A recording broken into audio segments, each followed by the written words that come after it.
हमसे अवनीश गुप्ता। आज हमारे साथ है दिनेश सिंह, भारतीय युवा कांग्रेस के प्रदेश महासचिव जी। सर, जिस प्रकार से लॉकडाउन स्टार्ट हुआ था उस समय से लेके अब तक क्या क्या कांग्रेस पार्टी द्वारा जनहित योजनाएं चलाई गई?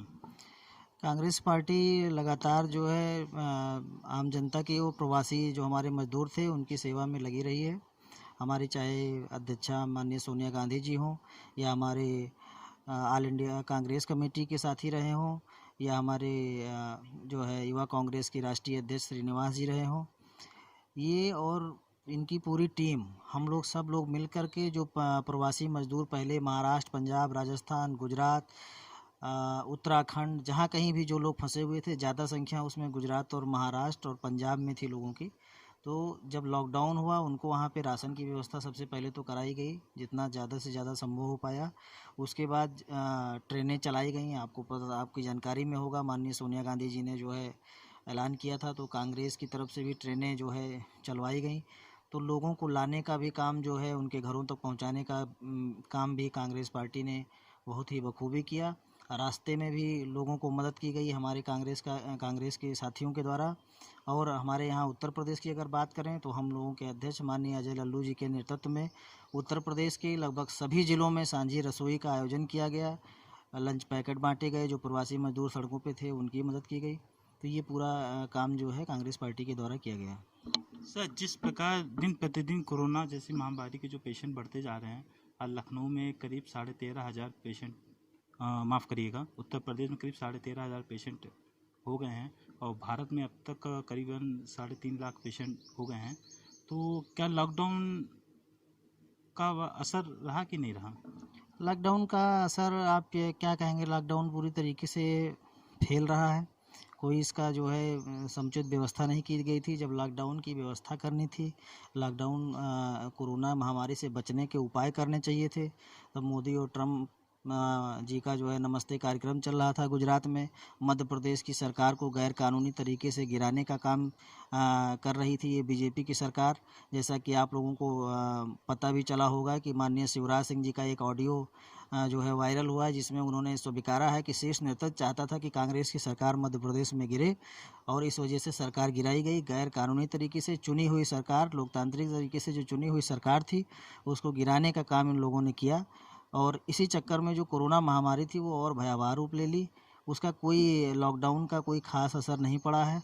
आज भी अगर आप देख लीजिए तो आज आत्मनिर्भर बनने के लिए कहा जा रहा है, हमारे प्रधानमंत्री जी हम सभी लोगों को आत्मनिर्भर। तो हम लोगों को अपने ऊपर अभी डिपेंड करता है कि हम लोग अपनी रक्षा स्वयं कैसे करते हैं, क्योंकि आत्मनिर्भर बनाने के लिए बोला जा रहा है हम लोगों को।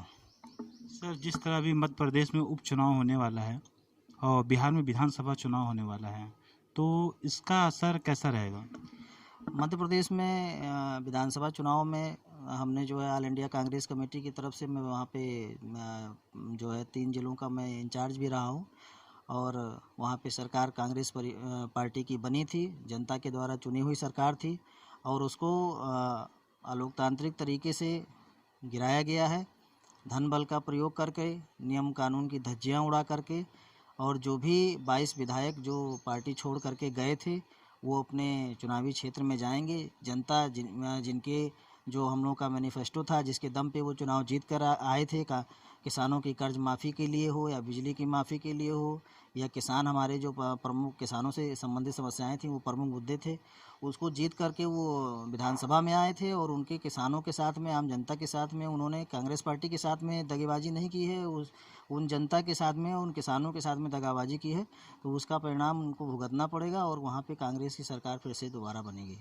मतलब कहना चाहते हो कि उपचुनाव में कांग्रेस पार्टी के विधायक जीतेंगे और दोबारा फिर बहुमत की सरकार आएगी कांग्रेस की? बिल्कुल बिल्कुल, उपचुनाव में हमारे वहाँ पे प्रदेश अध्यक्ष माननीय कमलनाथ जी, और हमारे वहाँ पे जो हमारे भिंड, मुरैना या ग्वालियर चंबल संभाग, जो भी शिवपुरी है या अनूपपुर है, वहाँ सारे जगह पे हमारे जो वहाँ माननीय मंत्री जी लोग हैं, हमारे जो कार्यकर्ता हैं, हमारे जो वरिष्ठ नेता हैं, वो सभी लोग पूरी तरीके से लगे हुए हैं।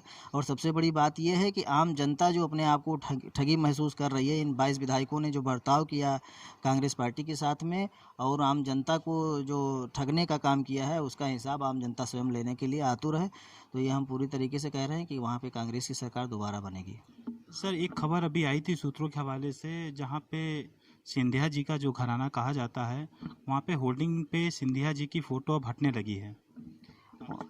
सिंधिया जी ने कहा कि उन्हें सम्मान नहीं मिलता था और जो है मिलने का समय नहीं दिया गया। आप लोगों को जानकारी होगी, हम लोगों के जो नेता हैं, हम लोगों के आदरणीय, हम लोगों के सम्मानीय माननीय राहुल गांधी जी का बयान आया था कि सिंधिया जी और उनके संबंध मित्रवत रहे हैं। सिंधिया जी एक ऐसे व्यक्ति थे जो कभी भी उनके घर में आ जा सकते थे।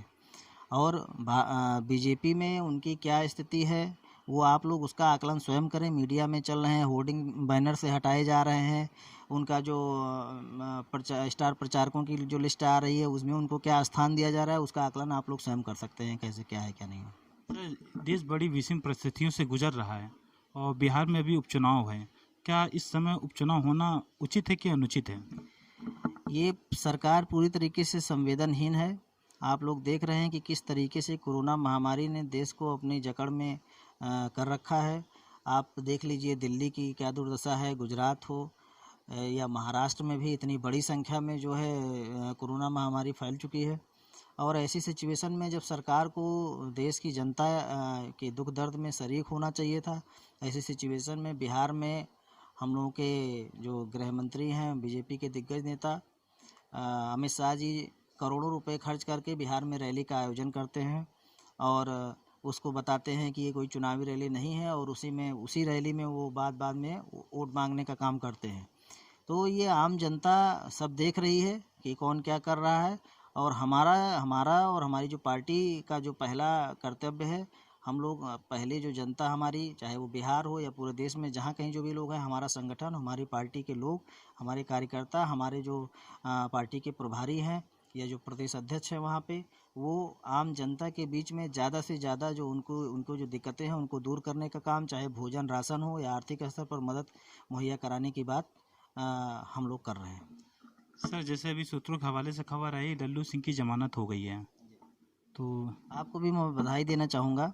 जैसा कि आप सभी लोगों को जानकारी भी होगी कि जो है प्रियंका जी ने उत्तर प्रदेश सरकार को बसें देने का वादा किया था।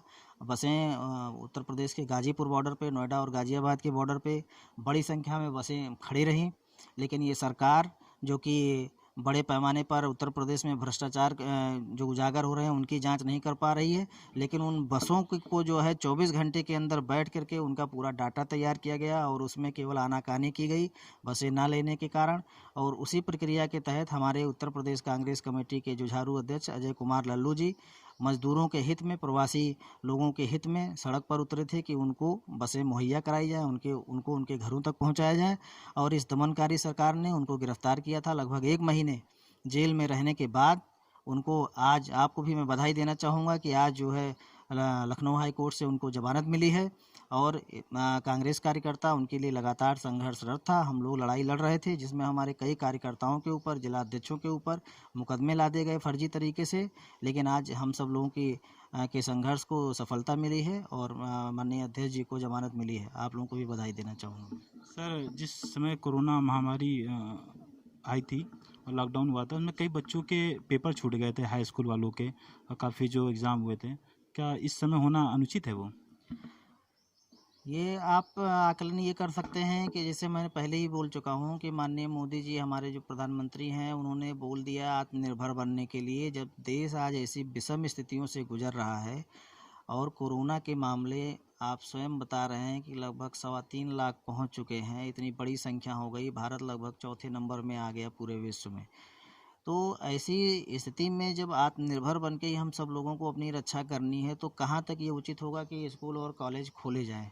जब संक्रमण इतनी तेज़ी से बढ़ रहा है तो मुझे लगता है कि अभी इस पे जो है थोड़ा इंतज़ार करना चाहिए, वेट एंड वॉच की पॉलिसी अपनानी चाहिए इस विषय पे। सर, एक लास्ट